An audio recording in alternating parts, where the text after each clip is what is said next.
Si vous sentez que vous vivez en dessous de votre potentiel, si vous savez que votre vie pourrait être tellement plus, alors cette vidéo est votre déclic.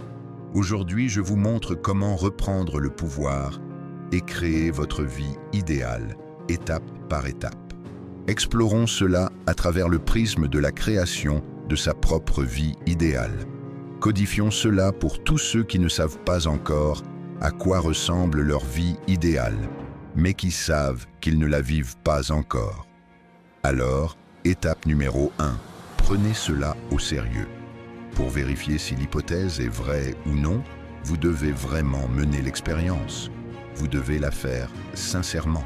Que vient-il après cela? Je pense qu'il y a même une étape avant, c'est de vous ouvrir à de nouveaux modèles et à de nouvelles expériences. Nous vivons dans des chambres d'écho, entourés des mêmes idées. Si vous voulez devenir milliardaire, passez du temps avec des milliardaires. Si vous voulez devenir millionnaire, passez du temps avec des millionnaires. Si vous voulez créer une start-up technologique, passez du temps avec des fondateurs. C'est le discours que l'on entend tout le temps. Mais si vous voulez trouver un but et maîtriser votre esprit, il n'y a personne de mieux qu'un moine qui a maîtrisé son esprit. La première étape, donc, est simplement de vous ouvrir à de nouvelles expériences et à de nouveaux modèles, car la plupart d'entre nous ne se reconnaissent pas dans les personnes qu'ils voient. Alors, nous essayons de nous faire rentrer dans des cases visibles. Il y a cette magnifique citation d'un philosophe et écrivain nommé Kierkegaard.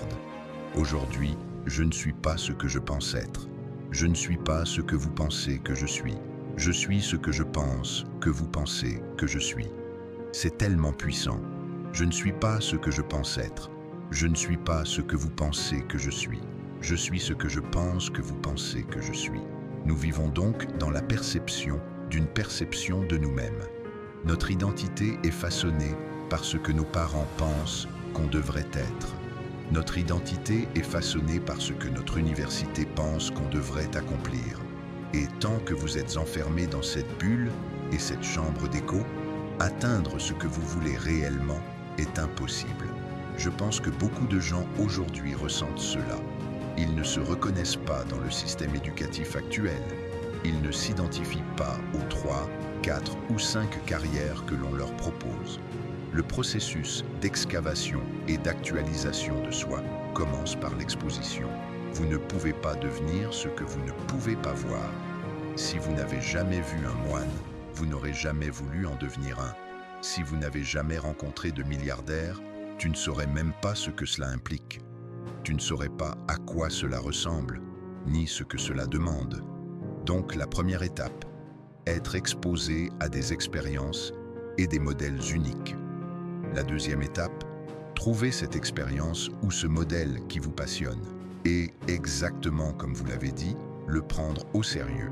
Les suivre, créer du réseau avec eux, passer du temps avec eux, les observer même de loin. Observer leur mode de vie de façon presque obsessionnelle. Puis, troisième étape, décider. Oui ou non, est-ce que cela me convient? Tout le monde ne suivra pas un milliardaire en pensant que c'est le style de vie qu'il veut. Ils voudront peut-être le résultat, mais veulent-ils les efforts qui l'accompagnent? Observer, se concentrer, suivre le processus au plus près, puis décider. Est-ce que je veux ce processus? Et non pas, est-ce que je veux ce résultat? Tout le monde veut être ce footballeur ou ce basketteur tant admiré avec plein de talent. Mais quand on découvre la quantité d'entraînement et des répétitions interminables, les abstinences qu'il a effectuées, là on se dit « Ah non, ce n'est pas pour moi ». Et, du point de vue du comportement humain, quels sont les obstacles principaux? Je vous invite à lire un puissant livre nommé « Thinking, Fast and Slow », Système 1, Système 2. Juste apprendre à différencier entre le système 1 et le système 2, comme l'explique Daniel Kahneman. Dans la philosophie védique, nous parlons aussi de différencier l'esprit et l'intelligence. Savoir distinguer les voix dans notre tête est le premier niveau de conscience de soi. Le système 1 est votre réaction immédiate à tout événement. Par exemple, si vous dites quelque chose que je n'aime pas, ma réaction système 1 serait de froncer les sourcils, montrer que je ne suis pas d'accord. C'est votre réaction par défaut, instantanée. Cela peut être positif. Si quelqu'un sort un couteau, vous ressentez la peur et fuyez.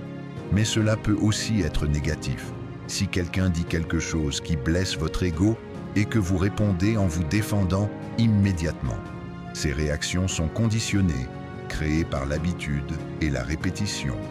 Le système 2 est davantage l'intelligence. Imaginez le système 1 comme un enfant et le système 2 comme un parent. L'enfant veut tout de suite, réagit instantanément, est impatient. Le parent réfléchit, sait ce qui est vraiment nécessaire sur le long terme. Commencer simplement par observer et distinguer les différentes voix en soi est un énorme pas vers la conscience de soi. La difficulté, c'est qu'il y a énormément de bruit. Avez-vous déjà eu quelqu'un chez vous, un ami ou votre partenaire, qui passe une mauvaise chanson en boucle? Au bout d'un moment, vous ne l'entendez même plus consciemment, mais elle est toujours là, en arrière-plan. C'est pareil avec les attentes de vos parents, de la société, de votre partenaire. Tout ce bruit parasite votre capacité à entendre votre esprit et votre intelligence. C'est l'un des pièges principaux. Autre chose, plus de 40 à 50% des gens mentent sur leur CV. Ils gonflent leur date d'emploi, transforment 3 jours en 3 mois, etc. En parlant avec certaines de ces personnes, ce qui ressortait n'était pas de la fierté, mais de l'insécurité, une peur de ne pas être assez bon, un manque de conscience de soi, un manque de clarté sur ce que l'on a à offrir. Ce que cela révèle sur la nature humaine, c'est que le bruit extérieur nous pousse à rentrer dans des cases, à écouter le mauvais « moi » intérieur. Et ce bruit finit par devenir votre propre voix intérieure, sans que vous vous en rendiez compte. Parfois seulement après 10, 20, 30 ans. Alors, du point de vue d'un moine par exemple, la vraie force est d'avoir le contrôle de soi. Être capable d'entraîner son esprit et son énergie à se concentrer exactement où et quand vous le voulez. Être détaché des hauts et des bas extérieurs. Pouvoir naviguer dans la difficulté, les défis, les plaisirs et les douleurs avec le même équilibre, la même équanimité. Il y a un magnifique verset dans la Bhagavad Gita. Le détachement, ce n'est pas ne rien posséder. Le détachement, c'est que rien ne vous possède. Parce que le vrai détachement n'est pas de fuir le monde, c'est d'être au milieu de tout, sans être possédé. C'est ça, la véritable force. Enfin, retenez ces 3 E qui sont éléments, environnement, énergie. Chacun de nous a un élément dans lequel il excelle. Retirez une personne de son élément, elle ne sera plus la même. Exemple, Michael Jordan était incroyable au basket, mais quand il a quitté le basket pour le baseball, plus personne ne se souvient de sa carrière. Votre environnement est également clé. Prenez un poisson, sortez-le de l'eau, donnez-lui un manoir, une Bentley, tout l'argent du monde. Il mourra. Nous sommes pareils. Nous avons besoin d'un environnement dans lequel nous prospérons. Et personne, au travail, ne vous demandera « Dans quel environnement es-tu au meilleur de toi-même » C'est à vous de le créer. Enfin, l'énergie. Certains d'entre nous réussissent mieux dans des environnements à haute pression, d'autres dans des environnements plus calmes. Comprendre votre niveau d'énergie et la fréquence qui vous correspond vous aidera à prospérer. Donc, quand quelque chose ne va pas, pose-vous ces 3 questions. Mon élément est-il désaligné? Mon environnement est-il désaligné? Mon énergie est-elle désalignée? Ramener ces 3 éléments en alignement vous permettra de retrouver votre équilibre.